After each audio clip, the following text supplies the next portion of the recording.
नमस्कार प्रेक्षकांनो, तू हिरे माझा मितवा या मालिकेच्या आजच्या भागामध्ये इथे आता मेघना खूपच मोठ्या मनाने हा साखरपुडा मोडते.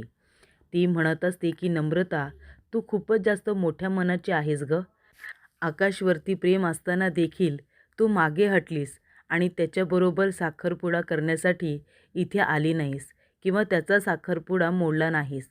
आणि आकाश, तुझं जर इथे नम्रतावरती प्रेम होतं तर ही गोष्ट तू आधी मला फ्रँकली सांगायला हवी होतीस.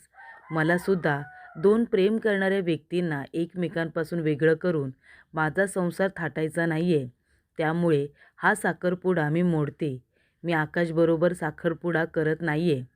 तेव्हा प्रेक्षकांनो, इथे आता मेघनाचे जे वडील असतात ते वल्लरीला म्हणत असतात, आकाशच्या मनामध्ये काय आहे, तुमच्या मुलाच्या मनामध्ये काय आहे, हे आई म्हणून तुम्हाला कळलं नाही का? त्याच्या मनाचा अंदाज घेऊनच तुम्ही लग्नाची बोलणी करायला हवी होती, असं मेघनाचे वडील वल्लरीला बोलतात. तेव्हा वल्लरी मान खाली घालून उभी राहिलेली असते. कारण आकाशने तिला सांगण्याचा प्रयत्न केलेला असतो की त्याचं नम्रतावरती प्रेम आहे. पण इथे वल्लरीच्या हट्टापुढे आकाशचं काही चालत नाही आणि त्यामुळे आकाशला माघार घ्यावी लागते. पण इथे मेघनाने मात्र खूपच पॉझिटिव्ह निर्णय घेतलेला असतो. मेघना म्हणत असते की नम्रता, तुझं जर आकाशवरती प्रेम आहे ना, तर साखरपुडासुद्धा तुझा आणि आकाश दोघांचा झाला पाहिजे.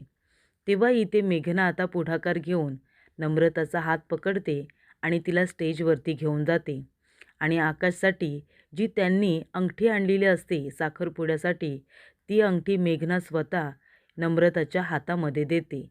मेघनाच्या मनाचा मोठापणा बघून इथे आता सगळ्यांच्या पायाखालची जमीनच सरकते.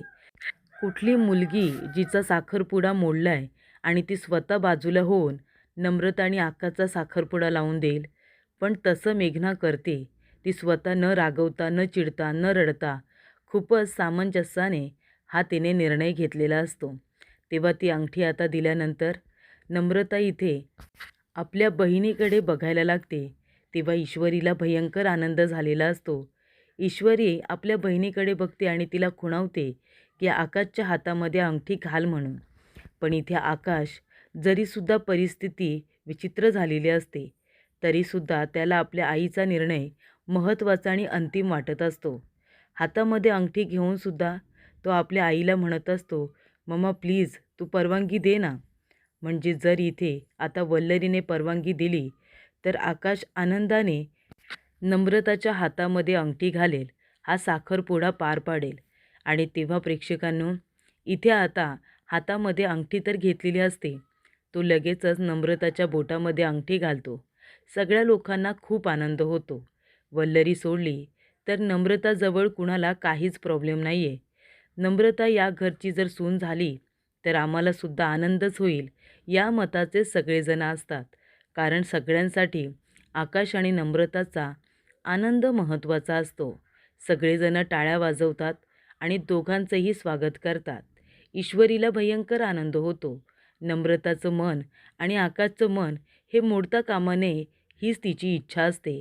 सगळ्यांनी त्यांचं प्रेम समजून घेतलं पाहिजे. याच्यामध्ये परिस्थिती, स्टेटस याचा विचार करायला नको. तेव्हा प्रेक्षकांनो, नम्रता मनापासून मेघनाला थँक्स म्हणते. म्हणते की मेघना, खरं तर तू मोठ्या मनाची आहेस. हा असा निर्णय घ्यायला मोठं मनच असावं लागतं. त्यामुळे नम्रताला मेघनाचं खूप जास्त कौतुक वाटत असतं. आकाश आणि नम्रताने एकमेकांच्या बोटामध्ये अंगठी घातलेली असते. तेव्हा इथे मामा म्हणत असतात की वल्लरी, जाऊ दे, झालं गेलं सगळं विसरून जा. आपली मुलं आहेत, त्यांच्या आनंदाचा विचार आपण नाही करायचा तर कुणी करायचा? तेव्हा आता जाऊ दे, तू त्या दोघांना आशीर्वाद दे. तेव्हा इथे आता मेघना दोघांनासुद्धा ऑल द बेस्ट म्हणते आणि तुमच्या पुढच्या आयुष्यासाठी तुम्हाला दोघांनासुद्धा खूप शुभेच्छा असं सुद्धा म्हणते. तुम्ही दोघेजण नेहमी एकत्र राहा आणि आनंदी राहा, असं तिचं म्हणणं असतं. तेव्हा इथे आता मेघनाचे आईवडील जे असतात ते तिथे साखरपुड्यामध्ये उभे राहिलेले असतात. कुठला तमाशा नाही, कुठली ओव्हर ॲक्टिंग नाही, सगळं काही शांतपणे पार पाडतं. तेव्हा इथे नम्रता आणि आकाश सगळ्या मोठ्यांचा आशीर्वाद घेत असतात. तेव्हा इथे अर्णव बाजूला निघून जात असतो. तेव्हा ईश्वरी तिथे येते आणि अर्णवचा हात पकडते आणि त्याला म्हणते की सर, इथे तुम्हाला नमूताईचं आणि आकाश भाऊजींचं प्रेम तर दिसलं, पण आपल्या प्रेमाचं काय? आपल्या नात्यामध्ये प्रेम नाही असं तुम्हाला का वाटतं सर? जसा तुम्ही त्यांच्या प्रेमाचा विचार केलात तसाही आपल्याही प्रेमाचा विचार करा आणि राग बाजूला ठेवा सर. मनामध्ये जर राग ठेवाल ना तर कुठल्याही गोष्टी तुम्हाला नीट दिसणार नाही. तेव्हा तुमचा इगो, राग बाजूला ठेवा आणि मग आपल्या प्रेमाचा विचार करा, असे ईश्वरी अर्णवला सांगते. तेव्हा अर्णव त्या गोष्टीचा विचार खूपच शांतपणे करत असतो. तो ईश्वरीला एक शब्दसुद्धा बोलत नाही, फक्त तिच्या म्हणण्याचा विचार करत असतो. तेव्हा आजी म्हणत असते, सर्व मोठ्यांचा आशीर्वाद घ्या. तेव्हा आकाश आणि नम्रता सगळ्यांचा आशीर्वाद घेतात. तेव्हा प्रेक्षकांनो, इथे मेघनाचे आई वडील म्हणतात की चला, साखरपुडा व्यवस्थित पार पडला ना, आता आम्ही निघतो. तेव्हा लग्नाला नक्की यायचं असं त्यांना सांगितलं जातं. तेव्हा इथे आता मेघना आणि तिचे आई वडील जायला निघत असतात. तेव्हा इथे नम्रता ईश्वरीवरती चिडलेली असते. तिला असं वाटत असतं की माझ्या बहिणीने माझ्या बाजूने निर्णय का घेतला नाही. पण शेवटीला ईश्वरीनेच हिंमत केलेली असते आणि अर्णवला समजावलेलं असतं. तेव्हा त्या दोघीजणी एकमेकींना मिठी मारतात आणि त्यानंतर इथे आजी म्हणत असतात की मी काय म्हणते, आता ईश्वरीच्या आईला फोन केला पाहिजे. तिच्या आईवडिलांना सांगायला हवं ना की नम्रताचा आणि आकाशचा साखरपुडा झाला आहे ते. तेव्हा इथे वल्लरी चिडलेली असते. वल्लरी म्हणत असते, हो हो, फक्त त्यांनाच का, इथे संपूर्ण जगाला सांगा ना की इथे आकाश आणि नम्रताचा साखरपुडा झाला आहे ते. कसं एका आईची इच्छा मारली गेली, म्हणजे एका आईला आता आपल्या मुलाच्या आनंदाचा विचार करण्याचा सुद्धा अधिकार नाही आहे का? आणि हे सगळं आहे ना या ईश्वरीमुळे झालेलं आहे. ती इथे अर्णवच्या गळ्यात पडली, आपल्या घरामध्ये जबरदस्तीने आली आणि तिच्या पाठोपाठ तिने तिच्या बहिणीलासुद्धा या घरामध्ये घुसवलं. मी इथे आपल्या तोलामोलाची माणसं बघितली होती, आपल्या स्टेटसला शोभणारी माणसं बघितली होती. श्रीमंत घरातली एकुलती एक मुलगी जी मला आपल्या घराण्याला शोभेल अशी सून मी बघितली होती, पण त्याचं तुम्हाला कोणाला काहीच नाही. तुम्हाला सगळ्यांना भिकेचे डोहाळे लागलेत ना, म्हणून या जबरदस्तीच्या सूनबाई या घरामध्ये घेऊन आलात ना. मला हे लग्न अजिबात मान्य नाही आहे. नम्रता आणि आकाश, मला तुमचं लग्न अजिबात मान्य नाही आहे. तुम्ही माझ्या मनाच्या विरुद्ध जाऊन हे लग्न करताय. तेव्हा प्रेक्षकांनो, हे सगळं या ईश्वरीमुळेच झाले ना. तिनेच तुम्हाला सगळ्यांना सांगितलं आणि तिनेच इथे येऊन हा साखरपुडा मोडला. मी हे कधीच विसरणार नाही आहे. तेव्हा आजी म्हणत असते, अगं वल्लरी शांत राहा, ईश्वरीने काही केलेलं नाही आहे. तेव्हा अर्णव म्हणतो, हे बघ मामी, ईश्वरीने काही केलेलं नाही आहे, हे सगळं मी केलं आहे. मी इथे येऊन हा डिसिजन दिला, कारण तुला पण माहिती आहे, जर त्या दोघांचं एकमेकांवरती प्रेम आहे तर लग्न त्यांनीच केलं पाहिजे ना. मेघनाची या सगळ्यामध्ये काय चुकी आहे, तिने का सफर करायचं. त्यामुळे मी हा निर्णय घेतला की जे काही खरं खरं आहे ते त्या लोकांना सांगायचं. तू उगाचच ईश्वरीला ब्लेम करू नको. ईश्वरीने काहीसुद्धा केलेलं नाही आहे आणि तिने जबरदस्तीने त्या दोघांना एकत्र आणलेलं नाही आहे. तर आपल्या आकाशचंसुद्धा नम्रतावरती तेवढंच प्रेम आहे, म्हणून तो निर्णय घेण्यात आला. ईश्वरीचं याच्यामध्ये काहीही देणं घेणं नाही. तेव्हा प्रेक्षकांनो, इथे मामी आता रागाने निघून जाते. तेव्हा मामा तिला समजवण्यासाठी मागे मागे जातात. अंजलीला टेन्शन आलेलं असतं. आजी म्हणते की अंजली, या अवस्थेमध्ये टेन्शन घ्यायचं नाही. बाळासाठी आणि तुझ्यासाठी ते चांगलं नाही आहे. जावई बापू, तुम्ही एक काम करा, अंजलीला रूममध्ये घेऊन जा. तिची खूप दगदग झाली आज, तिलासुद्धा आराम करू दे. तेव्हा इथे राकेश अंजलीला रूममध्ये घेऊन जातो. त्यानंतर तिथे अर्णव असतो. नम्रता म्हणत असते की जिजू, थँक्यू सो मच, हे सगळं तुमच्यामुळे शक्य झाले. तुम्ही जर निर्णय घेतला नसतात तर कदाचित आज आमचा साखरपुडा झाला नसता. आम्ही दोघेजणं कधीच एकत्र येऊ शकलो नसतो. त्यासाठी खरंच खूप थँक्यू तुम्हाला. तेव्हा इथे अर्णव म्हणतो, नाही नाही प्लीज, मला थँक्यू म्हणू नकोस, मी एवढं काही केलं नाही आहे. जर तुला थँक्स म्हणायचं असेल ना तर तुझ्या बहिणीला बोल, कारण तिने योग्य वेळी मला समजावलं, माझे डोळे उघडले आणि म्हणून मला हा डिसिजन घ्यावा लागला. तेव्हा इथे आता आकाश हा लगेचच आपल्या भावाचा हात पकडतो आणि त्याला प्रेमाने मिठी मारतो आणि म्हणतो, दादा थँक्यू सो मच. तू आमच्या पाठीशी खंबीरपणे उभा राहिल्यास म्हणून आज आम्ही एकत्र आलो. जर तू साथ दिली नसतीस तर कदाचित हे कधीच शक्य झालं नसतं आणि मला जबरदस्तीने मेघनाबरोबर लग्न करावं लागलं असतं ममासाठी. तेव्हा इथे अर्णव म्हणत असतो की तुला जे हवंय ते सगळं तुला मिळू दे. हे लहानपणापासूनच मी म्हणतो ना, आणि ते देण्यासाठी मी प्रयत्नसुद्धा करत असतो आणि आतासुद्धा मी तेच केलं आहे. तेव्हा प्रेक्षकांनो, इथे आता ईश्वरीसुद्धा अर्णवला थँक्स म्हणते. तेवढ्यात अर्णवला पोलिसांचा फोन येतो. तो फोनवरती बोलण्यासाठी लगेच बाहेर निघून जातो. तेव्हा इथे नम्रता ईश्वरीला म्हणत असते की इशू खरंच सॉरी. माझा गैरसमज झाला होता. मी तुला चुकीचं समजले. तुझ्या बाबतीत खूपच जास्त वाईट साईड विचार केला. तेव्हा ईश्वरी म्हणते, ताई फिकर नॉट. पण आता सगळं काही व्यवस्थित झालं की नाही, मला त्या गोष्टीचा जास्त आनंद आहे. आपण आता लवकरात लवकर आईबाबांना सांगूया. तेव्हा नम्रता म्हणते, इशू पण आईबाबांना राग तर येणार नाही ना गं? इशू म्हणते, तू एकटी जाऊ नकोस. मी पण तुझ्याबरोबर येते. आपण दोघीजणी मिळून आईबाबांना समजावू. तेव्हा अर्णव येतो आणि म्हणतो, इन्स्पेक्टर माझी बायको दिसत नव्हती, भेटत नव्हती म्हणून मी पोलीस कंप्लेंट करण्याचा निर्णय घेतला होता. पण नंतर ती परत आली आणि मग त्याची काही गरज वाटली नाही. तेव्हा इन्स्पेक्टर म्हणतात की बरं झालं त्या परत आल्या, पण मी त्या रिलेटेड आलेलोच नाही आहे. तर मी इथे एक वेगळ्याच गोष्टीसाठी आलो आहे. आम्हाला एक डेथ बॉडी सापडलेली आहे. म्हणजे खूपच यंग बाई आहे ती. साधारण 29-30 वर्षाची असेल आणि ती डेथ बॉडी सापडले 7-8 महिने झालेत. त्या सुटकेसमध्ये आम्हाला एक ID सापडला आणि तो सात्विक फॅशनचा आहे. तेव्हा इथे आता अर्णव म्हणत असतो, ठीक आहे, मी तुमची काय मदत करू शकतो? तेव्हा इन्स्पेक्टर म्हणतात की मी तुम्हाला तो IDचा फोटो पाठवतो. तुम्ही आम्हाला प्लीज त्या व्यक्तीबद्दल काही माहिती मिळते का ते बघा. तो तुमच्या कंपनीमध्ये काम करत असेल, तुमचा एम्प्लॉई असेल तो. तेव्हा अर्णव म्हणतो, ठीक आहे, त्या IDवरती तशी काही माहिती दिसत नाही आहे, पण मला तुम्ही तो फोटो पाठवा. ते मी सगळी माहिती माझ्या स्टाफला देतो आणि जेवढ्या लवकर शक्य होईल तेवढ्या लवकर तुम्हाला मी माहिती देण्याचा प्रयत्न करतो. तेव्हा हवालदार त्या IDचा फोटो काढतात आणि त्या IDचा फोटो अर्णवला पाठवून देतात. तेव्हा अर्णव लगेचच शिर्केला तो फोटो पाठवून देतात आणि म्हणतात की शिर्के, हा ID बघा. या IDची लवकरात लवकर माहिती मिळवा आणि पोलिसांना द्या. कारण का, तर ही एम्प्लॉई आपल्या इथे काम करत होती आणि तिची डेथ झाली आणि तिची डेथ बॉडी पोलिसांना सापडली. तिची ओळख पटवून घेण्यासाठी आपल्याला ही माहिती त्यांना द्यायची आहे, असं प्रेक्षकांनो अर्णव सांगतो. अर्णवसुद्धा टेन्शनमध्ये येतो. माझ्या इथे काम करणारी एम्प्लॉई आणि तिचा खून झाला आहे. एवढी मोठी गोष्ट घडली आणि आम्हाला काही कळलंसुद्धा नाही. तेव्हा प्रेक्षकांनो, सुप्रिया म्हणत असते की हे सगळं काय नमू? मी तुला सांगितलं ना, आकाशपासून लांब राहायचं होतं म्हणून. तेव्हा ईश्वरी म्हणत असते, आई प्लीज, प्लीज तू तरी आता शांतपणे विचार कर.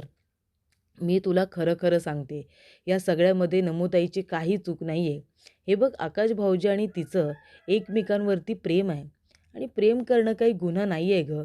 आणि जर इथे आता त्या लोकांनी सगळ्यांनी विचार करून हा निर्णय घेतला आहे त्यांच्या लग्नाचा, तर तू सुद्धा परवानगी दे ना गं. आई, तू उगाच नमूताईवरती रागू नकोस. तेव्हा सुप्रिया म्हणत असते, अगं इशू, ते सगळं ठीक आहे, पण ती माणसं कुठे, आपण कुठे, हे सगळं कसं शक्य होईल सांग बरं तू.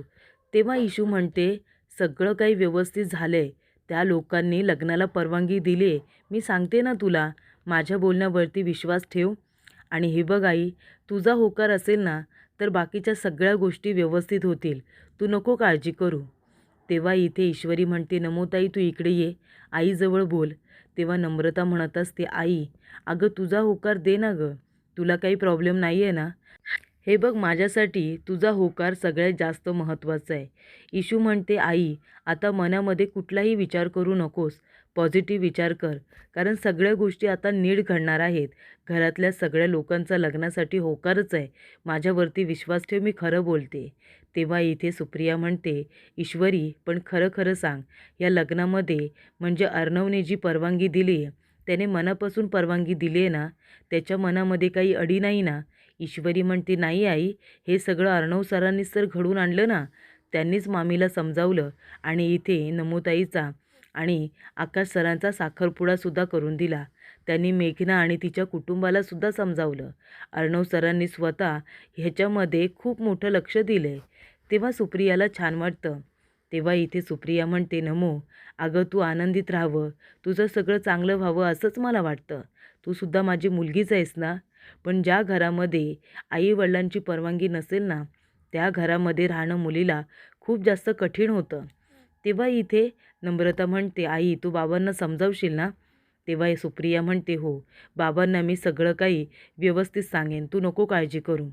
तेव्हा ईश्वरी म्हणते, नाहीतर तू एक काम कर ना ताई, तू जाऊन बाबांजवळ बोल ना, त्यांना व्यवस्थित समजाव ना. तेव्हा नम्रता म्हणते, ठीक आहे, मी जाऊन बाबांजवळ बोलते. तेव्हा नम्रता तिथून गेल्यानंतर सुप्रिया ईश्वरीचा हात पकडते आणि तिला म्हणते, ईशू तू माझ्याबरोबर रूममध्ये चल बरं, मला तुझ्याशी महत्त्वाचं बोलायचं आहे. तेव्हा ईश्वरी म्हणते, आई अगं काय बोलायचं आहे तुला. तेव्हा सुप्रिया म्हणते, हे बघ ईशू, तुला माहिती आहे अर्णवचं आपल्याबद्दल काय मत आहे आणि तरीसुद्धा त्याने नमूची आणि आकाशची कशी काय बाजू घेतली आणि त्यांचं लग्न लावून देण्याचा प्रयत्न केला. तेव्हा तो नक्की मनापासून तयार झाला आहे ना. हे बघ आधीच माझ्यामुळे तुमच्या दोघांमध्ये अंतर निर्माण झाले, अजून गोष्टी बिघडायला नको, माझी फक्त एवढीच इच्छा आहे. तेव्हा ईशू म्हणत असते, आई अगं नको काळजी करू, मी तुला खरंच सांगते अगदी मनापासून. जेव्हा मी अर्णव सरांना सांगितलं ना की तुम्ही दोघांना वेगळं करू नका, त्या दोघांना आपण एकत्र आणलं पाहिजे, नाहीतर आपल्या हातून खूप मोठं पाप होईल, 3-3 आयुष्य उद्ध्वस्त होतील. तेव्हा इथे आपल्या हट्टापायी किंवा आपल्या इगोपायी त्या प्रेम करणाऱ्या व्यक्तींना वेगळं करणं हे कठीण आहे. तेव्हा अर्णव सरांना या सर्व गोष्टी पटल्या आणि मगच त्यांनी हा निर्णय घेतला. तेव्हा इथे सुप्रिया म्हणते, पण त्याच्या मनामध्ये राग नाही आहे ना ह्या निर्णयाबद्दल. तेव्हा इशू म्हणते, नाही आई, त्यांनी मनापासून हा निर्णय घेतला होता आणि त्यामुळे त्यांनी हात जोडून मेघनाच्या आईवडिलांना सॉरीसुद्धा म्हटले आणि वल्लरी मामीलासुद्धा समजावलं. प्लीज तू विश्वास ठेव, अर्णव सरांच्या मनामध्ये कुठल्याही पद्धतीचा राग नाही आहे आणि जरीसुद्धा तो आपल्याबद्दल असला तरीसुद्धा तो नमोताईला आणि आकाश सरांना दाखवला नाही. त्यांनी त्यावेळेला योग्य तो निर्णय घेतला, बरोबर ना. तेव्हा सुप्रिया म्हणते, चला म्हणजे एवढं सगळं घडलं, पण अर्णवने आपल्यावरती राग आहे म्हणून या गोष्टीचा त्याने काहीही बाऊ केला नाही. तेव्हा ईश्वरी म्हणते, अगदी बरोबर, आणि तूसुद्धा काळजी करू नको आई, आता आपल्याला खूप गोष्टी करायच्या आहेत, खूप तयारी बाकी आहे, बरोबर ना. आणि बाबांनासुद्धा सगळं काही सांगायचं आहे. आता नमोताई बोलेलच, पण आम्ही दोघीसुद्धा सांगू. तेव्हा इथे आजीचा फोन येतो. तेव्हा सुप्रिया म्हणत असते, अगं बाई आजींचा फोन आलाय. तेव्हा इशू म्हणते, उचल, काहीतरी महत्त्वाचंच बोलायचं असेल. तेव्हा सुप्रिया म्हणते, हां आजी बोला ना. तेव्हा आजी म्हणतात, सुप्रियाताई तुम्हाला सगळं काही कळलं असेलच ना. तेव्हा सुप्रिया म्हणते, हो कळलं, मुलींनी मला सांगितलं जे काही घडलं ते. तेव्हा आजी म्हणतात, मग एक काम करा, आता जास्त वेळ वाया न घालवता उद्या तुम्ही आमच्या इथे लग्नाची बोलणी करायला या. तेव्हा सुप्रिया म्हणते, काय उद्या लगेच लग्नाची बोलणी करायला येऊ.